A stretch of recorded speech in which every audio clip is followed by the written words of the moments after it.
All right, so today we're diving into something I think we've all wrestled with at some point. Yeah. Creative block. Oh boy. You know that feeling, right? That blank canvas, the blinking cursor, For sure. the sudden fear that like all your good ideas have just like dried up. I know it well. But don't worry, this deep dive isn't about just like wallowing in that feeling. Right. We're here to like bust through it. Yeah. And you've sent in some fascinating articles about how Yeah. artists use collaboration to do just that. Interesting. Oh. Yeah, it's interesting how these sources immediately point out Yeah. the isolating nature of creative block, Oh, yeah. particularly for artists. Mm-hmm. There's almost a sense of shame Yeah. that comes with it. Absolutely. It's so easy to feel like you're the only one struggling, Right. which makes the whole thing even harder. But the articles make it clear that Wow. creative block is incredibly common. Yes. And they offer a really intriguing solution good. to collaborate. It's not just about having someone to commiserate with, though. Right. That's certainly part of it. Yeah. What's fascinating is how collaboration can reframe the entire struggle.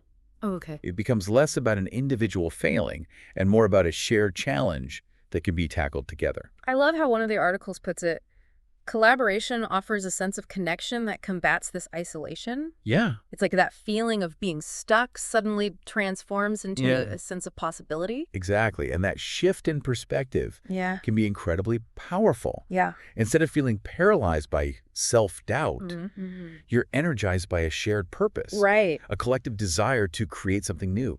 Okay. But I'm also the kind of person who needs more than just good vibes, you know? Yeah, I get that. I need concrete examples Sure. of how this actually works, and these articles deliver. They do. They talk about how artists who collaborate often experience breakthroughs they wouldn't have had on their own. Yeah. Like that example of the painter and the sculptor Oh, who ended up influencing each other's work in unexpected ways. that's what really caught my eye, Yeah. this idea of cross-pollination. Yeah. Imagine a musician teaming up with a video game developer. Okay. Suddenly, the music gains a visual dimension, Right. and the game finds its perfect soundtrack. I see. Have you seen any cool examples of this kind of cross-pollination in your work? Absolutely. Yeah. I remember working with a group of architects and a choreographer Yeah. on a public art installation. Cool. The way the choreographer thought about movement and space completely changed how the architects approached the structure's design. Oh, wow. It was incredible to witness. It's like seeing your own work through a new lens, right? Yes. It's not just about getting feedback. It's Right. about having your assumptions challenged, your perspective broadened. For sure. That's something you can't really get from working in isolation. That's a key point. Mhm. And the articles also highlight some very practical benefits of collaboration, like learning new techniques and getting objective feedback. Yes.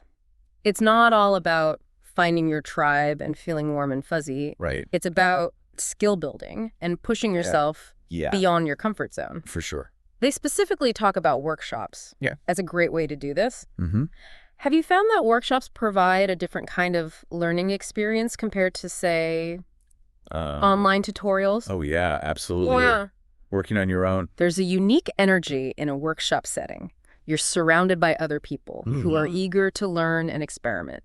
You're getting real-time feedback from an instructor and your peers. Right. And there's often a sense of playful exploration that can lead to unexpected discoveries. It's almost like a safe space to fail. Right.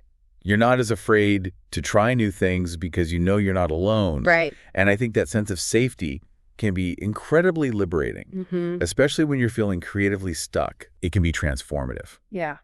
And the articles also touch on how collaboration helps artists build confidence, Oh, yeah. not just skills. Okay. That sense of validation of seeing your work valued by others can be incredibly powerful. I can see how that applies to any creative field, really. Yeah. That boost in confidence can give you the courage to keep going, Right. even when the self-doubt creeps in. For sure. It's like having a cheerleader in your corner, someone who believes in you and your work. Exactly. Yeah. And that belief can be contagious. Yeah. It can inspire you to reach for new heights, to push the boundaries of what you thought was possible. So far, we've talked about how collaboration can help overcome that initial sense of isolation and spark new ideas. But these articles don't stop there. No, they don't. They also dive into the long-term benefits of collaboration, Aye. particularly when it comes to building a career. That's right. They touch on networking, portfolio building, and building a reputation. Wow. And they emphasize even if you're not working in the traditional art world. Okay, so let's unpack those ideas further. Yeah. What kind of networking opportunities do these articles highlight? So, I mean, I get that meeting people is important, uh-huh. but how do you make those connections meaningful? They talk about the power of attending art exhibitions, Okay. joining online communities specific to your field, Hmm. and even participating in collaborative projects. Right. It's about actively seeking out spaces Yeah, where you can engage with other creative individuals. that makes sense. But we've only just scratched the surface of these ideas Yeah. in part 2. Okay. Let's delve deeper into the practical ways you can make collaboration work for you. Right. What are those small steps you can take to start connecting and creating? Stay tuned. Sounds good.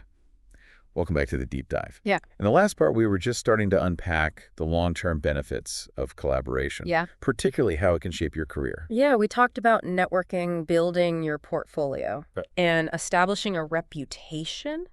Those sound great on paper, Yeah. but honestly, they can feel kind of intimidating. Sure. Like, where do you even start? The articles actually offer some very specific suggestions. Yeah. One that stood out to me was attending local art exhibitions. Oh, okay.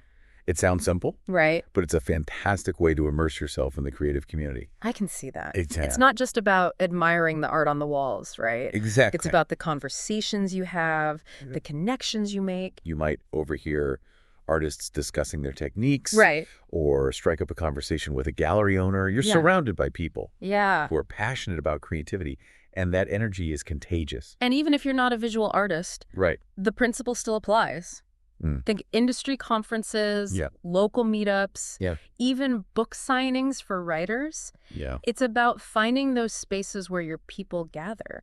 And the articles also highlight the incredible potential of online communities. Oh, yeah, for sure. They specifically mention Art Connect and Irish Artmart as examples for visual artists. Which makes total sense. The internet has made it so much easier to connect with people who share your interests, Yeah. no matter where you are in the world. It's like those platforms become virtual studios or workshops. Yeah. You can showcase your work, Okay. engage in discussions, get feedback, even find collaborators for projects. And it's not just limited to artists. Think about online forums for writers, Sure. coding communities for developers, even social media groups for entrepreneurs. No matter what your field is, there's a digital space waiting to be explored. And the beauty of it is you can connect with people from all walks of life, Yeah. with different perspectives and experiences. It broadens your horizons in a way that simply isn't possible Right. when you're limited to your immediate surroundings. I love that idea of expanding your creative network beyond your usual bubble. Yeah. But the articles don't stop at online communities. They also talk about the value of participating in collaborative projects. This is where the rubber really meets the road. Oh, yeah. It's one thing to chat online Right. or admire someone's work from afar. It's another thing entirely to roll up your sleeves Yeah. and create something together. That sounds both exciting and terrifying at the same time. Yeah, I know, right? What kind of projects do they recommend? They mentioned everything from joint exhibitions to large-scale murals, even performance art and group installations. Wow. The key is to find a project that aligns with your interests Mm-hmm. and allows you to learn and grow alongside others. Okay, so let's say you found a project that sparks your interest. Right. How do you actually make it work? Sure. I mean, collaboration sounds great in theory, Yeah, but I imagine there can be challenges. absolutely.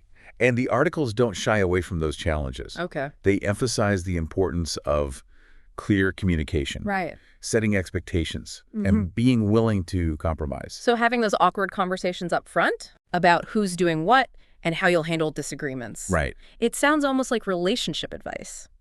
You know, it's not that far off. Yeah. Collaboration is all about building relationships, both with your collaborators Right. and with the project itself. Yeah. It requires trust, Yeah. respect, and a willingness to listen. And a shared sense of purpose, right? Yeah, It's got to be more than just wanting to add a cool project to your resume. exactly. You need to genuinely believe in what you're creating together. That's so important. When everyone is invested in the project, Yeah. the energy is palpable. It becomes this self-propelling force Right. that can overcome even the toughest challenges. But even with the best intentions, things don't always go smoothly. True. What if creative differences arise? Sure. Or someone isn't pulling that weight? The articles stress the importance of open and honest communication. Okay. Address those issues head on. Right. Revisit the initial goals Mhm. and see if you can find a path forward together. And if not, Yeah. is it okay to walk away from a collaboration that's no longer working? Absolutely. Sometimes the most creative decision is knowing when to let go. Okay. It's not about giving up. Right. It's about recognizing that not all partnerships are meant to be, Yeah. and that's okay. Okay, so we've covered finding collaborators, Mm-hmm. navigating challenges, Right. and even gracefully bowing out when necessary. Yeah. But what about the long game? Okay. How does all this tie back to building a successful career? Well, that's what we'll be diving into in part 3. Okay. Stay with us as we explore how these collaborative experiences can translate into tangible career growth. Welcome back to the deep dive. We've spent the last 2 parts exploring why collaboration is such a powerful tool for creatives. And in this final part, we're getting down to the nitty-gritty. Okay. How do you actually make collaboration happen? Mm-hmm. It's one thing to understand the benefits, Right. but putting it into practice can feel like a whole other beast.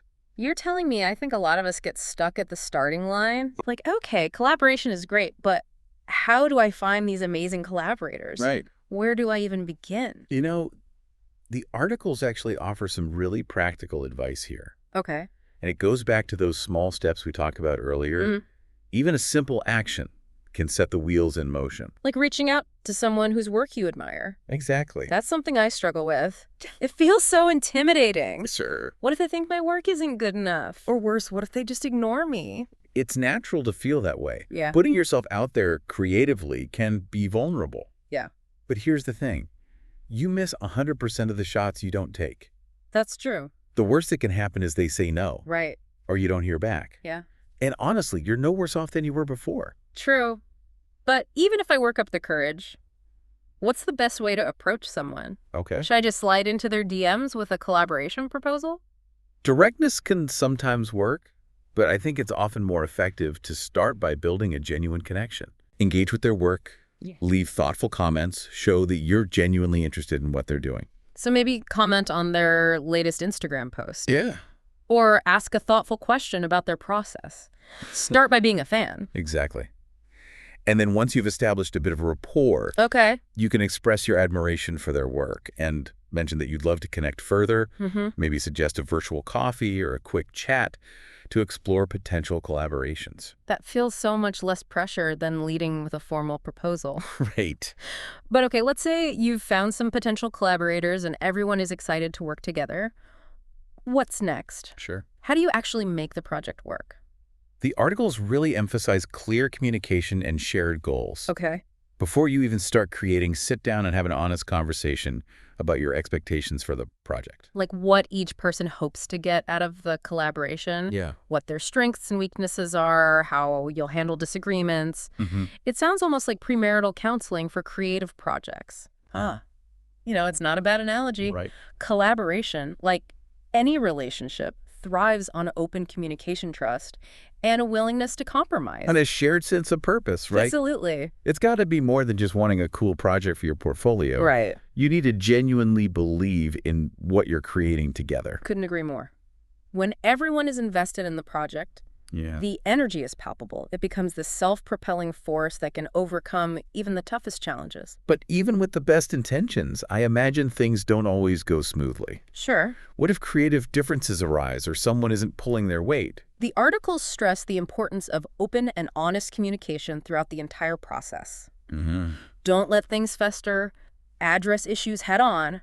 Revisit those initial goals you set together. Right. And see if you can find a path forward. And if not, if it's just not working, is it okay to walk away from a collaboration? Absolutely. Sometimes the most creative decision is knowing when to let go. It's not about giving up. It's about recognizing that not all partnerships are meant to be.